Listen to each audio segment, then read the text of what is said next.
معلومة دقيقة في دقيقة، يشرفني أن أقدم لحضراتكم هذه العملة، وهي 5 بيسة من سلطنة مسقط وعمان.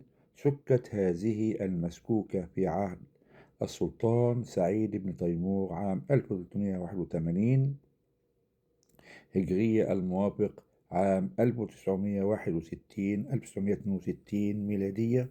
الوجه زي ما احنا شايفين والظهر. تعرف هذه العملة محليا باسم أم مركب، نظرا لوجود المركب على ظهر العملة. دي المعلومة اللي أنا حبيت أضيفها لحضراتكم النهاردة عن هذه المسكوكة الجميلة القديمة.